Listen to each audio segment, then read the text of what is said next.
ఇప్పుడు మీరు చూస్తున్నది బర్హి వెరైటీ ఖర్జూర చెట్లండి. తెలంగాణలో పెద్దపల్లి జిల్లాలో ఖర్జూర పండిందండి. ఇప్పుడు ఈ పక్వానికి వస్తున్నాయి చూడండి. ఆల్రెడీ కొన్ని మెత్తగా అవుతున్నాయి, పండుతున్నాయి చూడండి. ఖర్జూర తయారవుతుందండి. ఈ చెట్టుకు రెడ్ కలర్లో వస్తున్నాయండి, అంటే పింక్ అండ్ రెడ్ కలర్లో పండు వస్తుంది. ఇంకో వేరే చెట్టుకి ఎల్లో కలర్లో వస్తుందండి. బర్హి వెరైటీ ఖర్జూర ఇది. ఈ ప్లాంట్స్ని దుబాయ్ నుంచి ఇంపోర్ట్ చేసామండి. టిష్యూ కల్చర్ ప్లాంట్ ఇది. టిష్యూ కల్చర్ ప్లాంట్ అంటే అది ల్యాబ్లో తయారవుతుందండి, నేలపైన పెంచరు.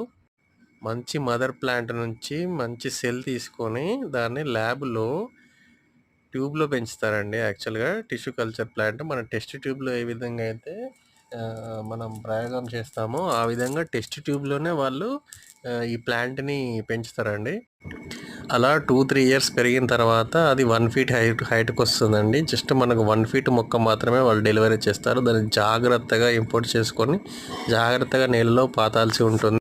అది జస్ట్ మన మొక్క నాటే సమయానికి చిన్న పిలక ఉంటుందండి, అంతే. ఒక జానెడ్ సైజులో ఉంటుంది, ఒక ఫీట్ సైజులో మాత్రమే ఉంటుంది. ఇప్పుడు మీరు చూస్తున్న ఈ ఖర్జూర 3 ఇయర్స్ ప్లాంట్ అండి ఇది.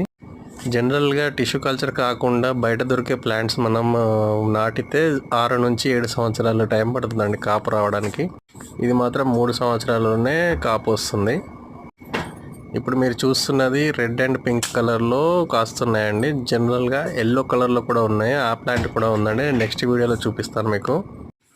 ఇప్పుడు ఇవి కొన్ని తీయగా తయారవుతున్నాయండి, అంటే స్వీట్ వస్తున్నాయి. సో కొన్ని హార్వెస్ట్ చేసి నేను బాక్స్లో పెట్టడానికి ప్రయత్నం చేస్తాను. ఆ విధంగా చేయడం వల్ల ఏమన్నా పక్వానికి వచ్చేసి కాయ పండే అవకాశం ఉంటుంది.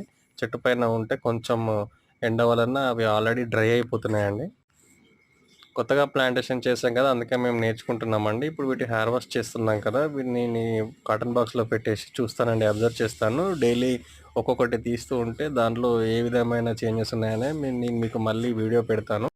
ప్రస్తుతానికైతే లిమిటెడ్ ప్లాంట్స్ కాపుకొచ్చాయండి. అంటే మనం 200 బర్హి వెరైటీ ఖర్జూర ప్లాంట్ నాటాము. దాంట్లో 10 వరకు మాత్రమే, అంటే ఒక 10 చెట్లకు మాత్రమే కాయలు వచ్చాయండి. చూడండి, డ్రై అయిపోతుంది ఆల్రెడీ ఖర్జూర. సో డ్రై కాకముందే మనం హార్వెస్ట్ చేసి దీన్ని కాటన్ బాక్స్లో పెడితే ఏమన్నా పండుతాయేమో ప్రయోగాత్మకంగా చెక్ చేయడానికి బాక్స్లో వేస్తున్నామండి. నేను మళ్ళీ మీకు అప్డేట్ చేస్తాను. ఖర్జూర ఫార్మింగ్ గురించి తెలుసుకోవడానికి మియాపూర్ ఫార్మ్ని సబ్స్క్రైబ్ చేసుకొని అండ్ వీడియో నచ్చితే లైక్ చేయండి.